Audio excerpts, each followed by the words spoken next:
I thought that was a great college basketball game, very entertaining. Both teams playing very hard and very well. We had 3 guys over 20, so from an offensive standpoint, those 3 guys really played at a very high level, but we had 5 guys in double figures, and our defense in the second half, actually the whole game, was trying to contest them. They're such a good offensive team. If you let them get in rhythm and just move the ball the way they like to, every one of their guys can make shots, and they did that for a stretch, but we also defended them pretty well and got some stops ourselves. Questions? Coach, what are your thoughts on Nijel Pack's performance leading the team in scoring? I may give him another 2 weeks off. I mean, it's hard to play that well after 2 weeks of not playing, but he felt good. I played him pretty much the whole game. Played 35 minutes, which is shocking, but he was playing great. It was hard actually to take him out, but he's a great shooter and a great point guard and a great teammate, so a hell of a game for him to come back with. Jim, was it just law of averages? I mean, first half, open looks would rattle out. Second half, you guys made everything. Is it just, that's just the way it goes? I just think good shooters make shots, but they don't make them all.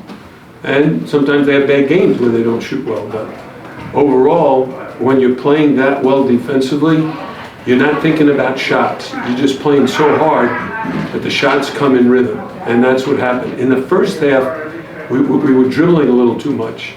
So at halftime, the coaches in our conversations were talking about we got to get the ball moving and more touches. So we did a couple of different things and got him going. PJ and Gerard combined for 35, but they didn't get a lot of the shots they want. How good, I mean, even though they got 17 and 18, did you see Nijel Pack guarded Joe Girard until the second half, and we said, well, we switched him over to Wiggins, who's 6'10", and we put our freshman Keyshawn George on him, and he did a terrific job. So when a freshman like Keyshawn George is improving at that end of the floor, then it allows him to play with tremendous confidence on offense. And here's another guy, he played 37 minutes. And he's only 4 for 12, but all 4 of those were threes, so he had 12 points on basically 12 shots. That's 1 point per possession, 1 point per shot taken, and we take that every time from him. Jim, you've been stressing defense and sharing the ball. We led them in assists, we were in single digits in turnovers, and we out-rebounded them. You have to be very pleased with that. That is great. The 9 turnovers, I don't know, in the last game we had single-digit turnovers.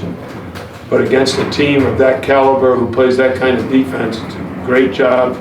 And again, think about it, we played without our leading scorer, Will Poplar. And, you know, other guys stepped up. Christian Watson came in, played half the game, and did a really good job. He didn't score any points, but without him, no, we don't have anybody to rest those starters. A.J. Casey came in, did a really good job. Right? But, you know, in the second half, those 5 guys played a majority of the minutes and did a tremendous job. I never took Norshad or Matthew Cleveland out for that reason. They just were playing such good basketball at both ends. Jim, about Matthew, just what he's brought, that experience, especially in those situations in the second half, stepping up like that. You know, Matthew has a lot of different skills. Now, first of all, offensively, he can shoot the 3, which he did. I don't know how many he made, but he was 3 for 4 from 3. Right? He makes his free throws, 2 for 2 there. He has 4 rebounds. He has 23 points. He has 4 assists and only 1 turnover and 1 steal. When you're filling up a stat sheet with all those numbers, it just gives you an indication as to how really good an offensive basketball player he is. In addition to that, we can't succeed unless he's then defending and rebounding, which he's done a very good job of. How fun is it to coach a team that has, like look at tonight's box, all 5 starters either had 7, 8, or 9 rebounds and assists combined. Like everybody's doing something on both ends. How nice is that to see? How valuable is that? How crucial is that? It's basically them making our philosophy a reality. They're doing everything we ask them to do. We asked them to defend and rebound better. We did that. We asked them to share the ball and more assists and fewer turnovers. They did that. We asked them to run offense with pace and space, create openings for our shooters and openings for our bigs. We did that. So from start to finish, this is a great game, but it's only one game. You know, now we got to go on the road. So things are, I think, off to a good start, but instead of 19 games, now we got 18.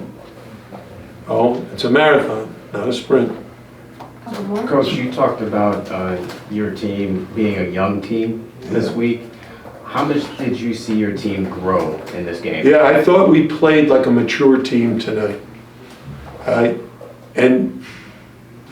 We have some young guys. Okay, I'll give you an example. Keyshawn George is a freshman. It's only his second ACC game. Our sophomores, Christian Watson and AJ Casey, last year they were on a Final 14, but they didn't log a lot of minutes, so they don't have the experience that the older guys do. Yet I have tremendous confidence in them.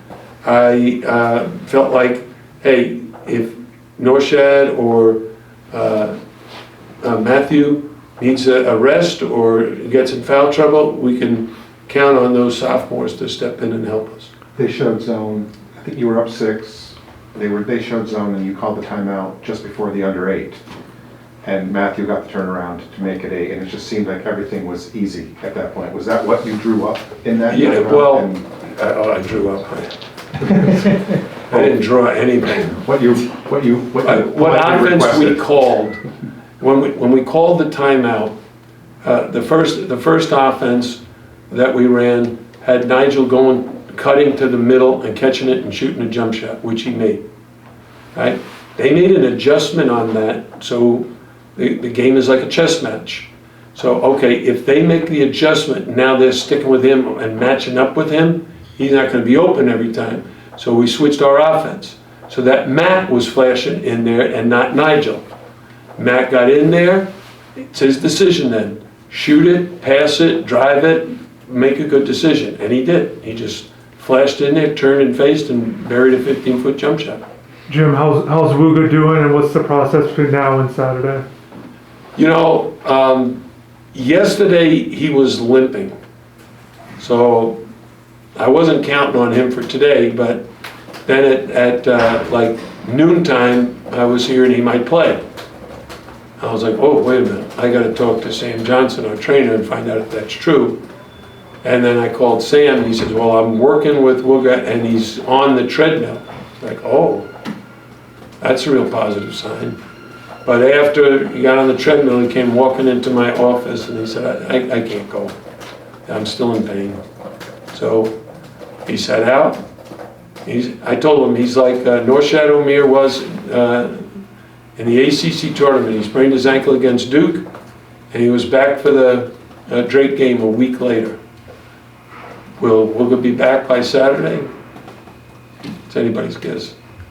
He's not someone who's sprained ankles before.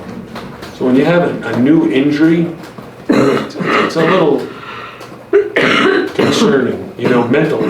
It's like, should I push off? Not. Should I accelerate? Should I jump? So hopefully he's ready, but if he's not, hey, the guys who played tonight have to do it again. Did you know you hadn't had? Hold on, wait. So what are your thoughts on Wake Forest heading into that contest on the road, a big ACC opponent? Well, I'd really like to just concentrate on Clemson, but here's what I will say. Clean. No, I'm good, thank you. Wake Forest is really, really good. Now that they're at full strength, they're much better than they were in November. Because they got Efton Reed and a host of big guys and those guards who are now used to playing with each other for 10, 12, 13 games. Oh, good. Last question, Tim? Did you know you hadn't had 3 guys with 23 or more since you've been here? I think it's the first time in 50 years for me. First time ever? It's hard to get 20. It's hard to get 2 guys in the 20s, and it's really hard to get them 23 or more, 3 of them. So that's definitely a first in my coaching career. I had a game at Bowling Green where the leading scorer had 40 and the second leading scorer had 32. 40 is the most points ever scored playing for me. And it was her son. Did you know that? It was your son? Yeah, I know. Mothers know those things. Antonio Daniels had 32 to the city. All right, Joyce, you got both bags of ice on the knees. How you feeling after this one? A little tired, honestly, just trying, stay feeling really good, just recovery type of thing. Nigel, what was the first half like for you personally, and then obviously the second half you got into a good rhythm? Yeah, it was great, just had to come out with a lot of energy and play hard. We knew how good their team they were. I feel like, as a team we came out, ready to play, and I just wanted to match my teammates' intensity. All right, what was different for you guys in the second half? You scored most of your points in that half, perfect from the field. Just what was clicking? That's been our message as a team all year was we got to put together second half. So just like continually telling ourselves to really push and motivate each other and not get complacent with the lead that we had. As Coach talked about, it's not just the scoring, but you guys are all filling up the box score. It seems like everybody up and down the lineup can come with just the key to that consistency and to do that in big moments like the second half. I would just say having faith in your teammates, knowing that they put in the work every day and we see it in practice day by day, and just believing in the coaching staff and the play style that we run. We know at any moment, any night, anyone can get off, so just believe in your teammates. As students start to kind of come back into the arena as the break ends, what's it like just kind of having the energy back in the arena, especially when you guys have, the away game, but then some home games coming up after that? Yeah, it's exciting to look forward to. Obviously, the Bosco is pretty rocking tonight, and we didn't have most of our students back yet, so it's going to be really fun to see when we have our student section back, and the Bosco is really going crazy how we've seen it do sometimes last year. Every time we needed a bucket, in the second half, when they were just inching closer, either one of you just stepped up and made it. And, how does it feel to take those shots? Oh, let's make them. You know you need it. Yeah, just, for our teammates to have the confidence and our coaches to, have confidence in us to take those shots. And, we worked so hard, in practice and getting up extra shots. Just, to be able to take those shots and be able to make them is, unbelievable. Especially when our teammates have confidence, it gives you the utmost confidence to take those as well. Nigel, how do you think Keyshawn did tonight? And then also, just for you guys to get a win like this without Wooga, can you just talk about both of those two things? Yeah, Keyshawn stepped up really, really well for us. With him making those threes, especially in the first half, it kind of kept us in the game. He had some key big shots, but also his defensive presence with his size and his length, especially towards the end of the game, he was able to take away some shots from Joe Girard. We know how good of a shooter he is. And with his length, he was able to disrupt him and, able to give us an even bigger lead, not only offensively, but defensively as well. And for the team to get a win like this without Wooga and just a win like this in general? Yeah, no, it's a great win for us. With the ACC conference play going, every win matters. We want to protect home court. We knew how good of a team they were, but we came in with a mindset. We knew how, they wanted to, pack it in the paint, and, we prevented that. We knew that was a message from Coach L all week, talking about swarm. I feel like we swarmed the paint really well, and being able to win this game, even though Wooga wasn't able to play, is really good for the team's confidence as well, and it really shows, how diverse his team is, and when we get him back, it just makes his team even better. One more? You guys outscored Clemson 15-4 in fast break points. Was there kind of an effort to kind of push the pace, especially in the second half? I would say it definitely was, but the first key for that was for us to get stops. So we knew if we got stops and we rebounded the ball, we would be able to run on anyone in the country. So that was our big thing, was we knew if we got stops, we could play out in transition.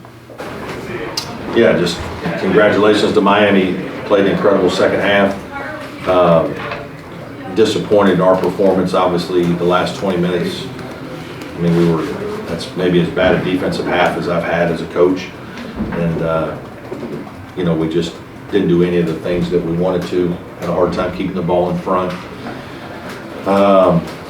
Their shot making was, ideal. We got a little spread and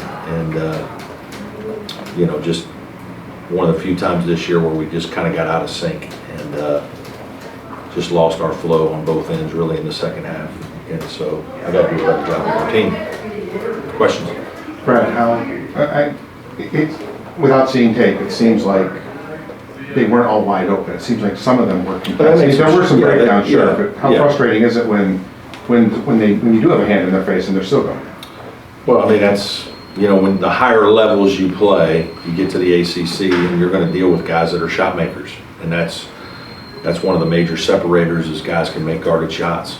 And, you know, usually the guarded shots don't get you beat. It's the easy baskets, the open ones, and we gave up plenty of those too. You know, we got behind and that's just not very good for us. We're chasing them from behind and that's not really who we are. So then it was, you know, really problematic the last, whatever, 6 minutes.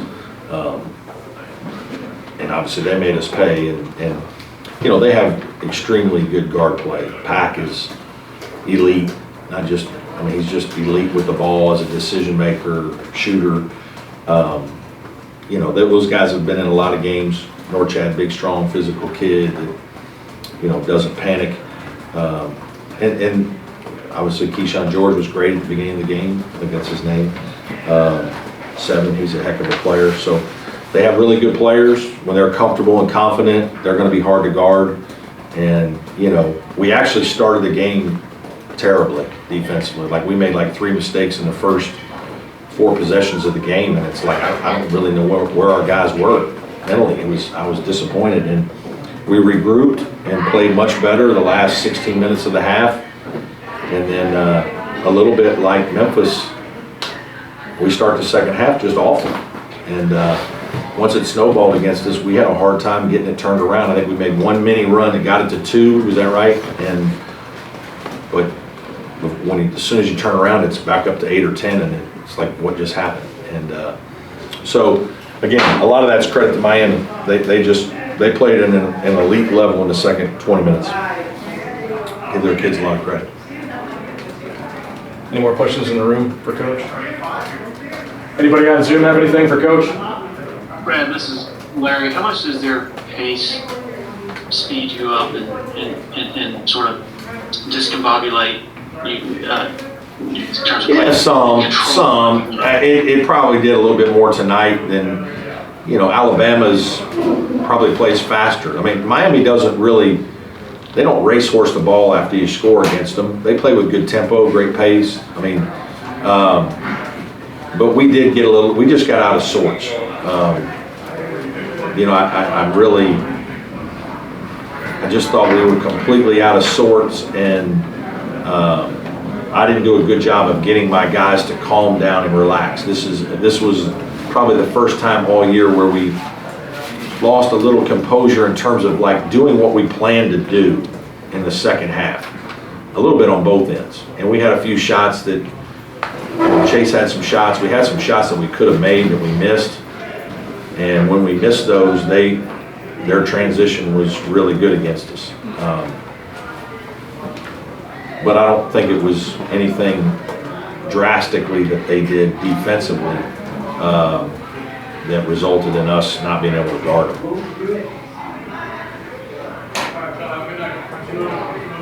Anything else for Coach? Do you think you got the ball down to PJ in the post enough? No, I was disappointed. I didn't think he wanted to get down there very much. And I was telling him that, you know. Plus they're scoring, so he's taking the ball out a lot, and you know, he needed to fight to get lower and do some more things, and we just didn't have a lot of grit and toughness and staying power in the game. We did not get the game grinding enough, probably at times. You know, the thing I fought this team with occasionally is we have a lot of good offensive players whose identity is probably more offensive minded than defensive minded. And sometimes that can work against us, where we're not as bothered by being scored upon as some of my other teams because we think we can outscore them. And we do usually, we scored 82 tonight. That should be enough to have a chance to win the game. And we scored 82, we really weren't in position to win the game. So I fought our guys with that a little bit. I actually talked to them about it on Friday at practice. I kind of got after them at practice on Friday because I didn't think our defensive intensity was good enough. and it improved through practice, but you know, again, that's just something that we've got to do a better job of.